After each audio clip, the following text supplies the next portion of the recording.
Welcome to the Synthetic Media Podcast. I'm your host, Henrik de Cure. Join me for interviews and thoughts on the ever-expanding topic of synthetic media. You can find my book on synthetic media on Amazon. Subscribe to this podcast for free. Follow us on syntheticmediapodcast.com and enjoy today's episode.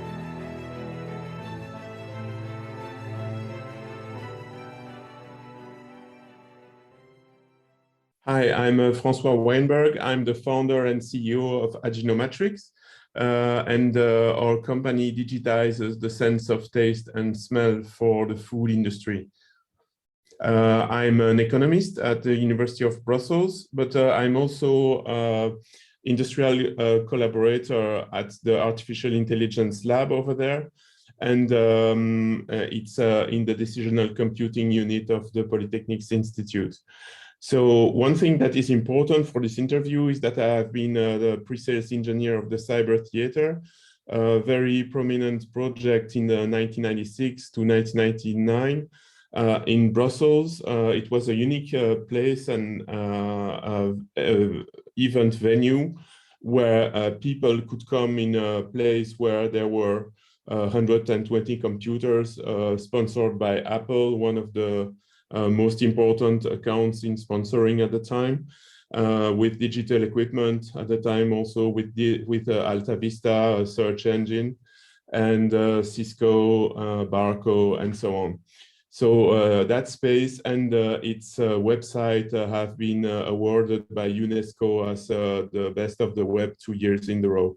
So I'm really sensible to this interview and the way it's going.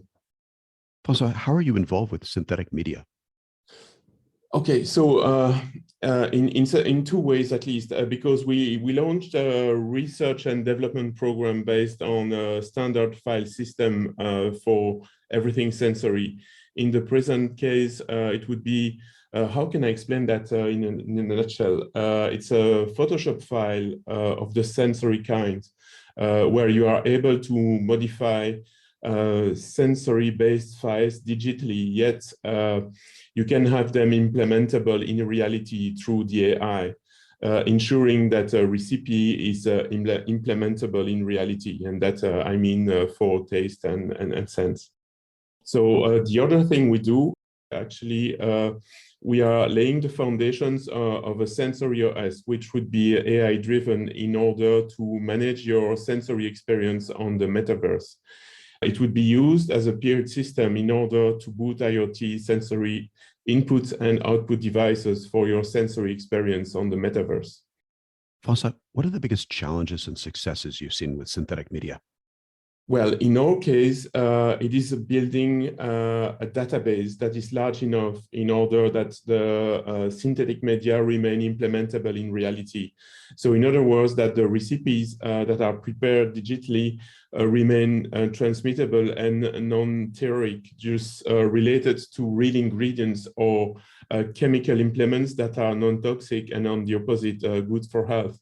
We are an ethical operation. This aspect is really important to us. Aginomatrix is a hybrid operation between a startup and a research foundation. So we are on a really sustainable development point of view, very concerned about these issues. Francois, what advice would you like to share with people working on synthetic media? As we are in the process of implementing our research, we would like to share experiences and connect to people active in the creation of content and in research in order to develop our concepts further into a higher TRL technology readiness level. Also, because we plan to implement this research in an open science and open source framework, people interested and qualified to collaborate are really welcome to contact us for implementing projects and activate collaborations. Francois, where can we learn more about synthetic media and your work on the subject? Well, at the moment, I have to say it's so new at our place.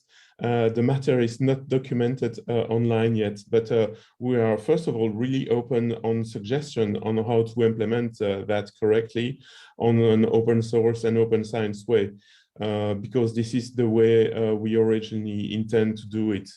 Then we do have an active, fairly active but still inactive GitLab, so it might be the place to start to implement some plans about this.